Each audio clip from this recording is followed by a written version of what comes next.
आपने फ़ोन किया था मुझे? जी हाँ, मैंने ही आपको फ़ोन किया था। तो आप अपने पापा को यहाँ पे 1 महीने के लिए छोड़ने आए हो? दरअसल बात ये है कि मैं और मेरी पत्नी आउट ऑफ कंट्री जा रहे हैं और यहाँ हमारे कोई रिश्तेदार नहीं रहते जिनके पास हम अपने पिताजी को छोड़ सकें। और यहाँ पर पहले से ही काफ़ी लोग रहते हैं, तो हमने डिसाइड किया कि पापा को हम यहीं छोड़ जाएँगे ताकि उनका मन अच्छे से यहाँ पे लग पाए। बस 1 महीने की तो बात है। आप लोग पापा जी का ध्यान अच्छे से रख लोगे, हमें उनकी फ़िक्र भी नहीं होगी। चलो ठीक है अंकल जी, आप मेरे साथ आइए, आपको आश्रम दिखा देता हूँ।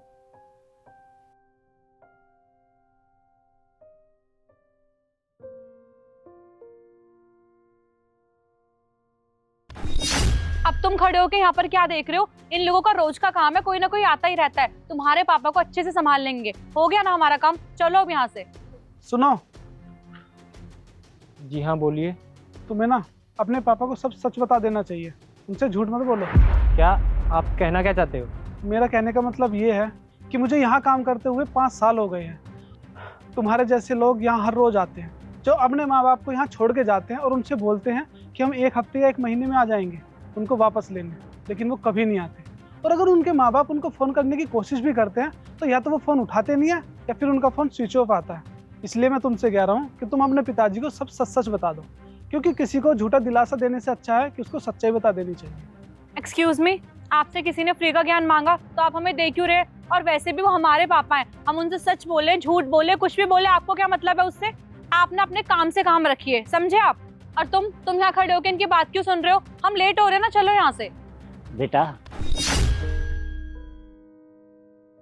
आश्रम बहुत अच्छा है, मुझे यहाँ रहने में कोई दिक्कत नहीं है। देख बेटा, तू मुझे यहाँ छोड़कर तो जा रहा है, इसका मतलब ये नहीं कि तू अपनी मनमानी करेगा।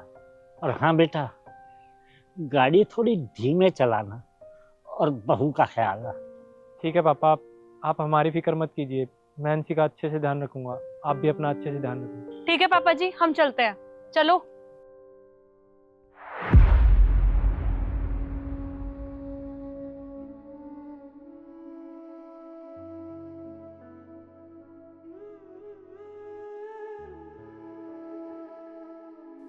अरे अंकल, ये आपने क्या किया? अपने बहू और बेटे को ऐसे जाने दिया बिना कुछ बोले? अरे तो फिर मैं क्या करता, बाप हूं ना। मेरे बच्चों की खुशी में ही मेरी खुशी है, और एक बाप अपने बच्चों की खुशी के लिए क्या नहीं करता। मुझे मालूम है अब वो मुझे लेने नहीं आएंगे। माँ बाप अपने बच्चों को अच्छी तरह से पालते हैं, पढ़ाते हैं, लिखाते हैं, और वो चाहते हैं कि वो बच्चे पढ़ लिख कर अच्छे मुकाम पर हों और उन्हें कोई परेशानी ना हो। और उन बच्चों को माँ बाप का किया हुआ कुछ ध्यान नहीं रहता। पर मेरे बच्चों का कोई कसूर नहीं है, शायद मेरी परवरिश में ही कोई कमी रह गई थी, जो कि मेरे बच्चे मुझे यहाँ छोड़कर चले गए। थोड़ा दुख जरूर होगा, लेकिन कोई बात नहीं, मैं अपने बच्चों की खुशी के लिए सब कुछ झेल लूंगा। क्या पता हमारी किस्मत में यही हो और हमें यहीं रहना। आप बिल्कुल सही कह रहे हैं अंकल। आप तो यहाँ खुशी खुशी रहना स्वीकार कर रहे हैं, लेकिन कुछ लोग तो स्वीकार करते ही नहीं है। वो अपने बच्चों को कुछ ना कुछ बोलते हैं, लेकिन उनके बच्चे कुछ सुनते नहीं हैं। इसीलिए मैंने तुमसे बोला कि उनको कुछ बोलो, कुछ कहो, लेकिन तुमने कुछ भी नहीं बोला। कुछ लोग यहाँ रहना स्वीकार कर लेते हैं, लेकिन कुछ लोग नहीं कर पाते हैं, जैसे मेरी माँ नहीं कर पाई। मैं 5 साल पहले आया था अपनी माँ को यहाँ छोड़ने के लिए, लेकिन जब मैं 1 महीने बाद उनको लेने आया तो पता चला कि मेरी माँ इस दुनिया में नहीं रही। तब से मैं यहाँ काम कर रहा हूँ और बूढ़े लोगों की सेवा कर रहा हूँ। सोचता हूँ कि यही मेरे माँ बाप हैं, और बस मैं यही सोचता हूँ कि शायद जो गलती मैंने तब की थी उसका पश्चाताप यही हो। देखा आपने, उस सिक्योरिटी गार्ड ने हमें कितना बड़ा लेक्चर दे दिया। अरे इतना ज्ञान देने की जरूरत क्या है? और वैसे भी हमारी मर्जी, हमारे पापा, हम अपने पापा को घर में रखें, घर से बाहर निकाल दे, झूठ बोले सच बोले, उसमें उसे क्या मतलब? उसे इतना हमें बताने की क्या जरूरत थी? और आपने उससे कुछ बोला भी नहीं। बस करो यार अंशी, मैंने तुम्हारे कहने पे पापा को ओल्ड एज होम छोड़ दिया, अब तो कलेश मत करो। वैसे आपको ना पापा जी को सच बता देना चाहिए था कि हम ना उन्हें हमेशा के लिए यहाँ छोड़ के जा रहे हैं। 1 महीने बाद हम वापस नहीं आने वाले। क्या पता वो फोन करके हमें परेशान करे, बोले मुझे लेने आ जाओ, या फिर कॉल पे कॉल करने लगे। मैं तो कॉल पिक करने वाली हूँ नहीं।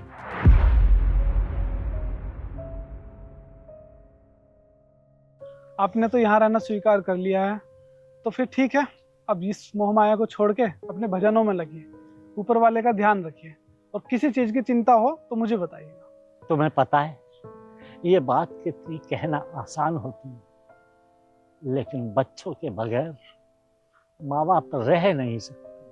और तुम्हें मालूम है, जब बच्चे छोटे होते हैं और वो जिद करते हैं तो माँ बाप कहीं ना कहीं से उनकी वो जिद पूरी करते हैं। और जब माँ बाप बूढ़े हो जाते हैं ना,